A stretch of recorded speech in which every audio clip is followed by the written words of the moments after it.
double feature. Another Rampage and Smackdown. This time Rampage came on at 7 instead of 10. Does that mean it's going to get better numbers? Doubt it. The last time they tried this, the numbers weren't even any better. It actually kind of got worse. At least the last time they tried it. Maybe this time it'll get better, but to be honest, I doubt it. They're still in a dead time slot Friday. They need to be on a Thursday or Tuesday. Yes, I know. Impact Wrestling and New Japan Pro Wrestling also shows this stuff on Thursdays as well. They'll get caught in the shuffle. Tuesdays, it would be better, but you know what? It counts if they can get a new deal for Tuesday. I think that would be the best time for them because they'll get slaughtered on Monday. No one's going to watch Rampage on a Monday unless they go live and it goes 2 hours. That's just me. Now let's just go through this because there wasn't much on the show. Honestly, there was not a lot on this show. We got the Elite going up against Top Flight and AR Fox again. This has been their second shot at getting the trios titles. Honestly, I'm not against AR Fox. I'm not against Top Flight. But why are they in the trios? Why is AR Fox working with Top Flight in the trios? Why? Shouldn't there be like... I know the House of Black showed up at the end, and now they're going to be doing something with the House of Black. I understand the reason why. But honestly, they could have used another team. You could have used some other team that was on Dark or Dark Elevation, brought them up, and let them have at least a little exposure on Rampage. Something new. But no, you use AR Fox and use Top Flight. I'm not talking about the match quality. I want to make this clear. It's not about the match quality. This is about exposure now. You had the show now 4 years. You got a whole bunch of people that is on Dark and Dark Elevation. Show them on Rampage so we can get used to these people so you can do more with them on Dynamite when you think they're ready. I'm just saying, you're not showing... I mean, next week is supposed to be RH. But that doesn't mean that the people that's on Elevation and Dark Elevation and Dark are going to all be on RH. They're going to still be people that's going to be on Dark or Dark Elevation. You need to start showing more people onto Rampage that is on their little developmental that they get a chance to be seen. I'm just saying. And I'm glad to at least see House of Black there. But they didn't show Buddy. They didn't show not Buddy Murphy. I forgot. I can't believe it. Buddy Matthews. There you go. They didn't show him. They only just had Brody King and Malachi. I don't know what happened to him. I'm just saying. All right. Garcia versus Ricky Starks. Now, was this a good match? Yeah, it was. It was a lot more hard-hitting than I expected it to be. They were trying a lot more harder, or they may actually have a little... You know, wrestlers do have attitudes in real life. I'm not saying that they got one, but they were trying very hard to look like they did. So it wasn't bad. In the end, Ricky won, but did it really help Ricky? I don't know. Since they're not having him go up against Chris, unless they're going to find some stipulation that's going to happen over on the pay-per-view, it's pretty much over. Unless this is really about Action Andretti getting his moment again, but this time at a pay-per-view, with a Ricky Starks again, dealing with a Chris Jericho and maybe either, well, you're going to see a match next week when it comes to Andretti and Sammy Guevara because he did come out to save him. But do I believe that's enough? No. If they're doing so much with Action Andretti, they're going to do something with him on the pay-per-view. I'm just saying. Does this mean it's going to be good for a Ricky Starks? I don't know.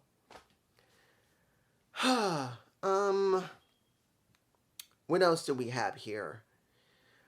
The match that made no damn sense. 53-0 now. Let me ask you guys a question. Look, you may love a Jade Cargill. I still love the woman. I think she's very good now. I mean, she's not like a veteran in the ring. She's only been doing it for maybe 2 years now. Maybe 2 years and several months. But is she better than she was when she first started this road? Yes, she is. She speaks better. Her attitude is better. She has more confidence in herself. Her ring work has gotten better. So I cannot say that she stayed stagnant like this. she has come up. But having the TBS title, is it helping her? Nope. We got her going up against Vixen. I believe her name is Vixen. I can't remember. But I think it's Vixen. What do we get? Less than a minute match. And she destroys her. And there's no one running out to bother her. And you just had her baddie by her side. And that was it. What was that? It's a waste of time. I don't see anything for her right now. What did I say? I said if she didn't drop that damn title, that this would be nothing but shit. And now it's shit. This is not about if she doesn't work well, talk well, look well, her charisma is great. Not saying that. I'm not saying any of that. She's done very well, like I said earlier. But now, this is shit. Because you're giving her 53 wins and she's gaining nothing out of it anymore. She's just coming out squashing somebody and that's it. She's not gaining anything. The last feud she had really didn't mean anything. Look, she had gone up against Red Velvet, which would have been the best possibility for her to drop the title and move the fuck on. Because she should move on against Jamie Hayter. What's the point of her staying with the TBS title? Why? For what? She should have already dropped the damn thing already. For the last couple of months, it is obvious she should have moved on. You could have had Nia Rose take that damn title. And I'm not saying that was the wisest thing to do, but she could have had it. Now, look. Red Velvet should have had it. Didn't. Nia Rose should have had it. Didn't.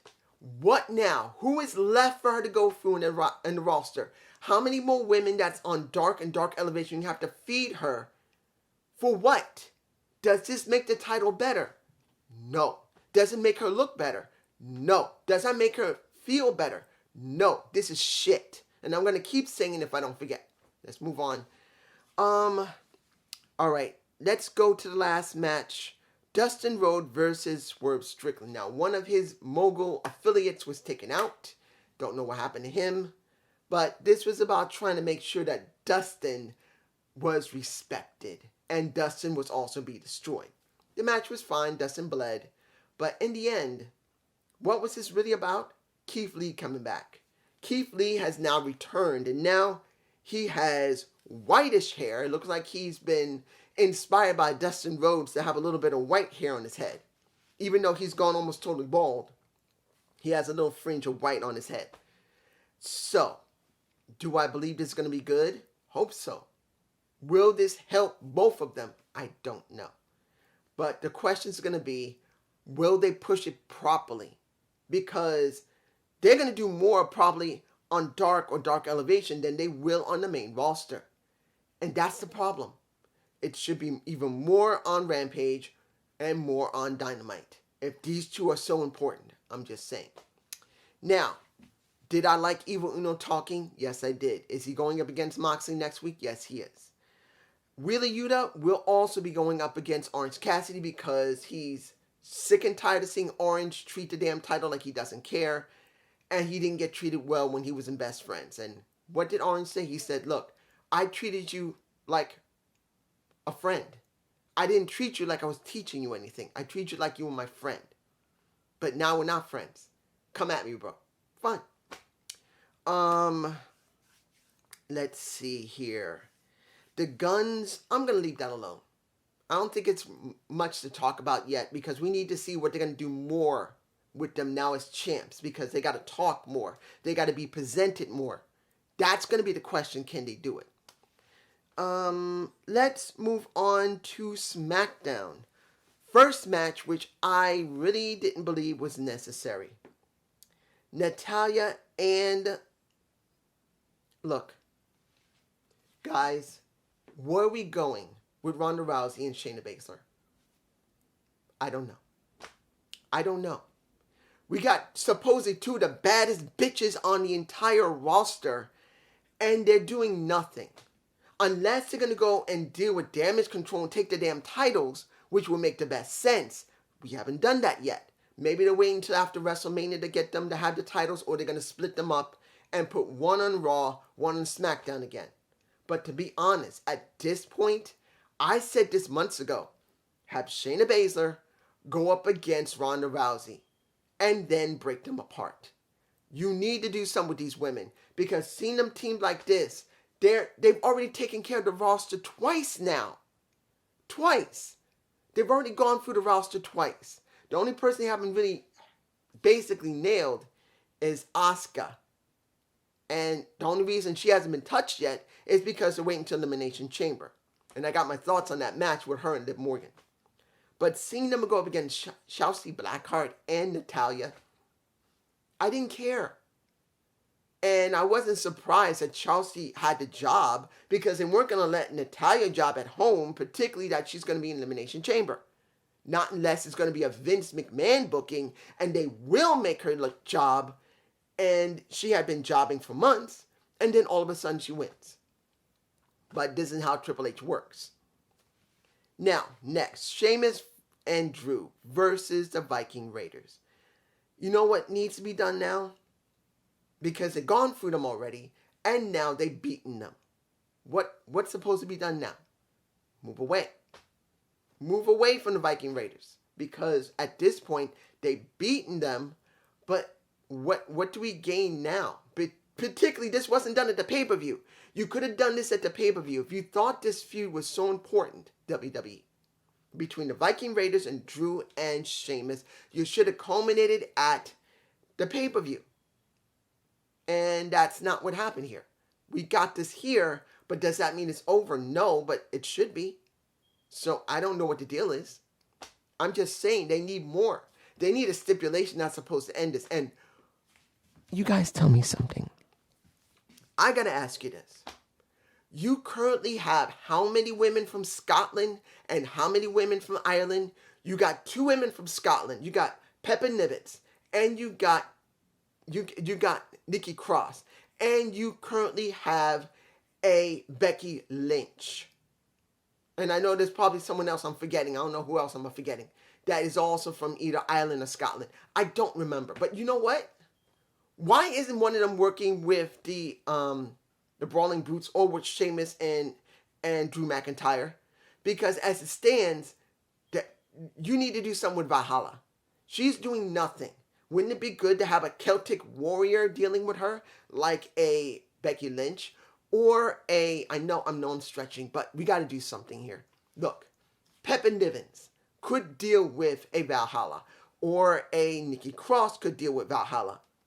You could have let the Viking Raiders win due to the fact of her interfering, and then you could have brought in a female Celtic warrior or Scottish warrior, like in a Pepper Nivens, like in a. The reason I'm about to use because of the next match and how a Nikki Cross was acting, going on the lap of a. I'm moving on. I'm gonna do this right now. We get Asuka versus Liv Morgan, which I don't know why they did it. They didn't need to do it. They could have done a segment in the back. They could have had a fight in the back. They didn't need to have a match because I don't think Kata-chan doesn't need it, and that's Asuka. I didn't think she needed a win. I don't think it was necessary. But I do believe they were trying to make sure that everyone else got a shine, and particularly a Mela. And I'm going to be honest here, I could be wrong, but do you know who I think is going to get that shot against Bianca Belair? You know where I'm going. It's so apparent. I could be wrong, but you know where I'm going, and it's going to be Mela. I could be wrong. It would be better if it's Asuka. But do I believe it will be? No, I believe it might be Carmella who will win. I'm saying it now. I'm just saying it now. That's the way it feels. Because they're making it so apparent that they're pushing Carmella so heavily because she was on commentary for no reason other than she got them started in that match because she was bothering them both. They both got one of them got pissed off at the other, and the match got done. And then she messed with a Raquel who also came out, and everyone else who's in the match came out, which didn't need to come out. And then what happened? You get a Nikki Cross jumping all over the table, kissing a Michael Cole in the head, sitting on the lap of a Wade Barrett, which everybody wouldn't mind being Wade Barrett at that moment because Nikki Cross ain't a bad looking woman. She got a nice butt. She's pretty and she got boobs. She looks good. She probably smells good, and she was acting like a nut. More than a few men and women will want that. Ain't no problem with it. But was it all necessary? I don't think it was. I don't know. Was this all necessary?